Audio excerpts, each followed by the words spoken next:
What's going on, people? Welcome to today's video. Hope you all are well. Today we're going to be doing another React video. So we're going to be watching probably one of the most famous courses in the British Army.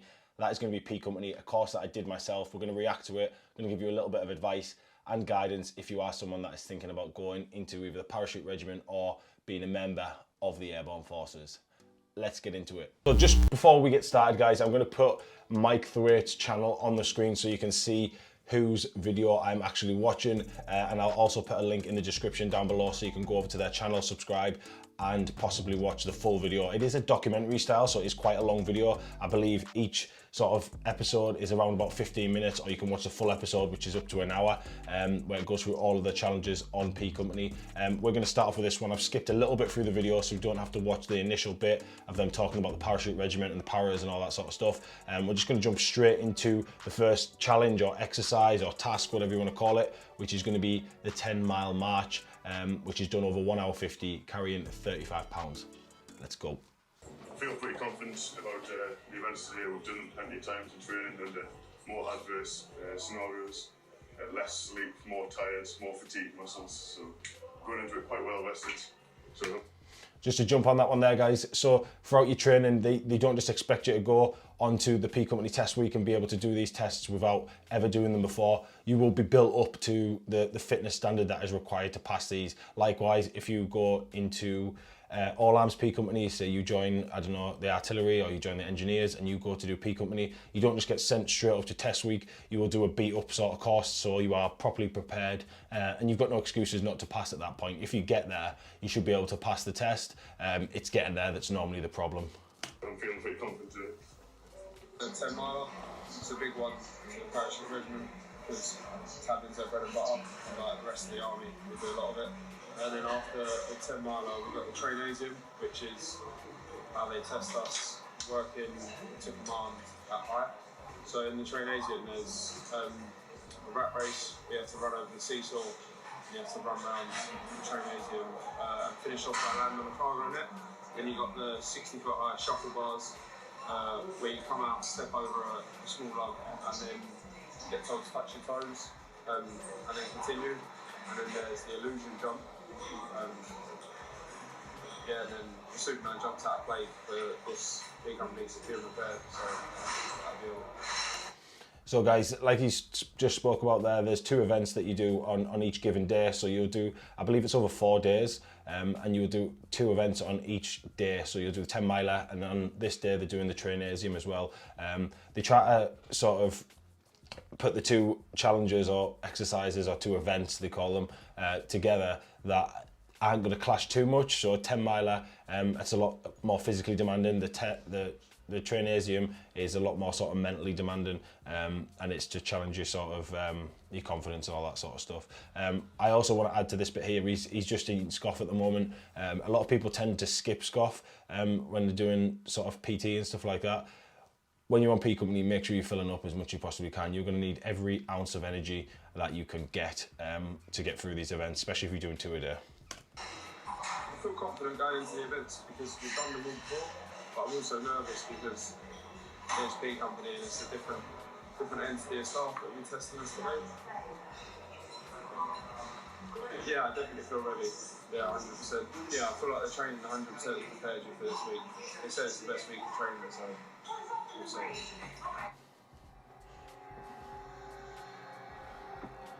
So guys, if you're wondering what that hat is there, you have to wear that throughout your time on P Company until you get issued your maroon beret. So it's just a sort of neck scarf that you use that you get issued, but you can roll it up into this sort of hat. I can't remember what it's called now off the top of my head, but you have to wear it whilst you're on P Company. At the end of the parade, when you've passed, you get given your maroon beret.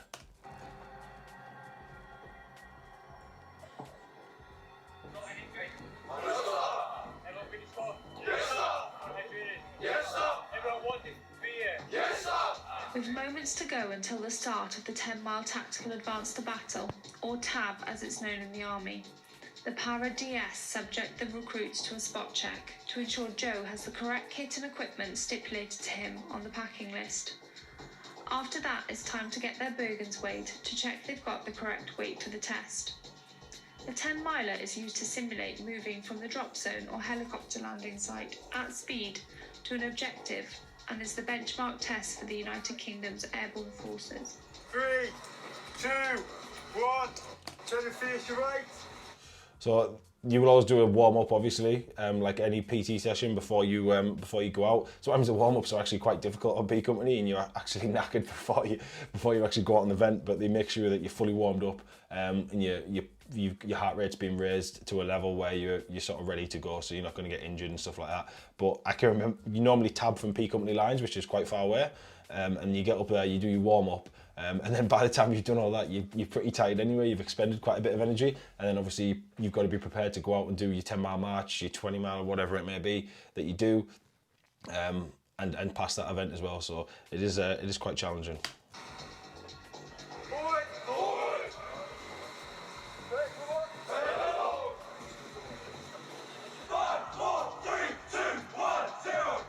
This spot, stop and go! 10, 9, 8, 7, 6, 5, 4, 3, 2, 1, 0. So Joe's van step off from day one of test week. The 10 miler, quite an arduous route, multi-terrain, plenty of hills involved there as well to get them obviously glowing. The 10 mile represents the safety distance between parachuting in from the modern air defence, safest way missiles, etc. droppers in behind enemy lines so that we can tap in, take whatever objective or RV at whatever objective we need to. So guys, this tab or this march, whatever you want to call it, is quite quick. It's done over 1 hour 50 and it's 10 miles, so you're looking at about 11 minutes a mile. Carrying all that weight and a rifle as well is very, very challenging, especially the first initial couple of miles. You'll feel it in your shins quite a lot. There's a lot of running in it. You tend to sort of tab the uphills and sort of at least get a little shuffle or a little double on the flats and the downhills to try and make up that time. And like the guy said there, the terrain in Catterick Garrison is bloody hard. The footing's not always great and it's up and down hills, so it's quite undulating and it can be quite challenging. People that are smaller tend to struggle with tabbing a little bit more, so you can the smaller people tend to find this event harder than some of the other ones.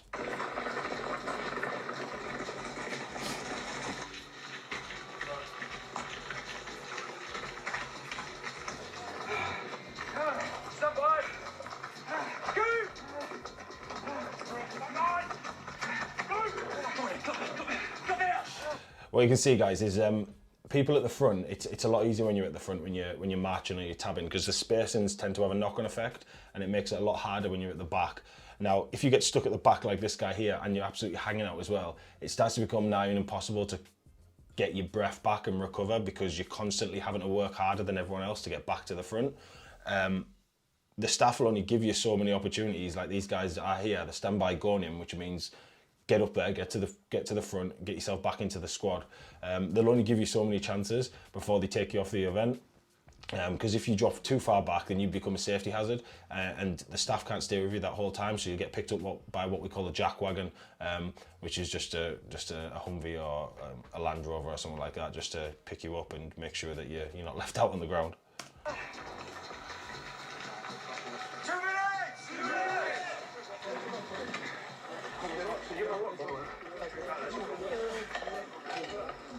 Halfway through the test and the paras get a 2-minute water stop. This is an opportunity to take on fluid and fuel to keep their energy levels up. With the DS keeping a close eye on time, it's important that they work as a team and look after each other before stepping off again.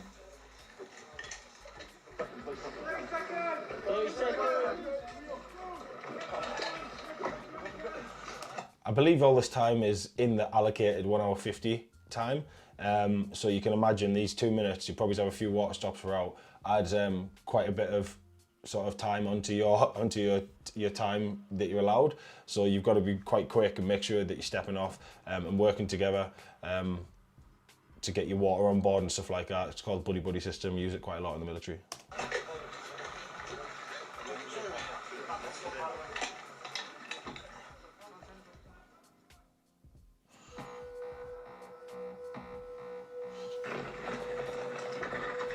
As you can see here, guys, the pack's still quite spread out, and it'll be like that throughout the event. It happens on quite a lot of tabs because there's always people at the back that are struggling. You'll have people at the front that find it quite easy.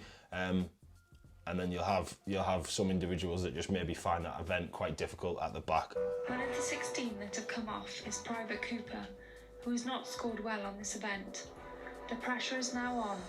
He needs to stay focused and do well in the other events if he wants to be in with a chance of passing P Company and serving in the paras.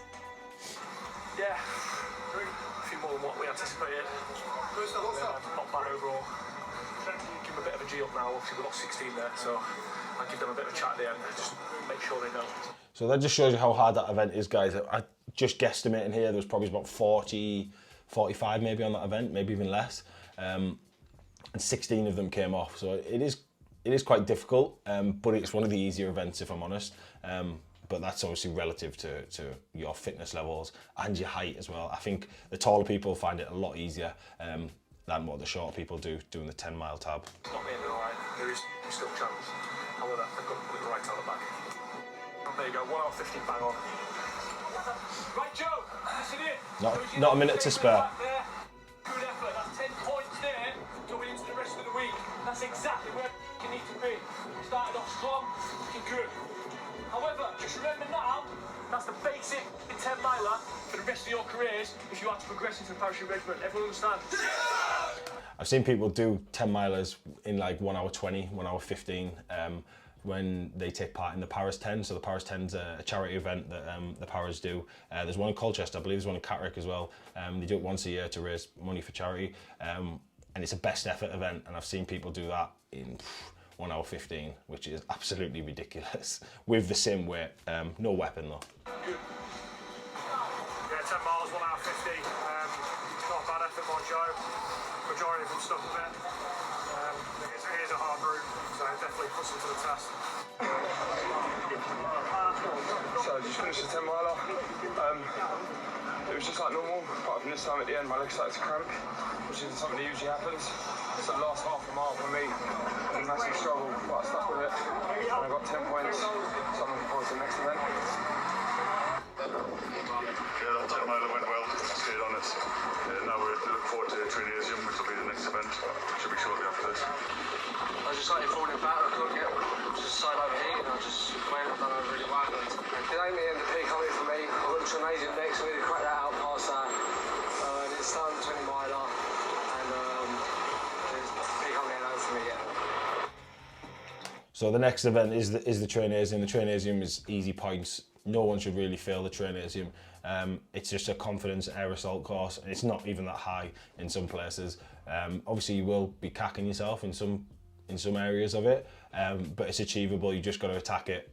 If you fanny it, you won't pass P Company. If you don't pass Trainasium, it's an instant fail because it shows you haven't got the confidence to follow commands when you're in the aircraft. So when you're told to jump out the aircraft, you have to follow that command, and that's how they sort of simulate it to make sure that you would do that by doing the Trainasium. So it's a good event. It's actually quite enjoyable.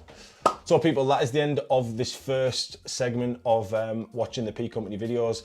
We've seen the 10 miler in episode 1, and I believe the next episode has got the Trainasium in it, and it will have the log in it, I believe, as well. So I'm going to carry on this little sort of mini series of watching the P Company videos and giving my advice and guidance. If you did like this video, then please give it a thumbs up and possibly subscribe, and definitely go over to Mike the Wait's channel and check out the full documentary if this is something that you're interested in. It's a really, really good watch, and it gives you sort of a proper view of how the recruits are treated and how they get put through the different events on P Company. So thanks very much for watching. Catch you in the next one.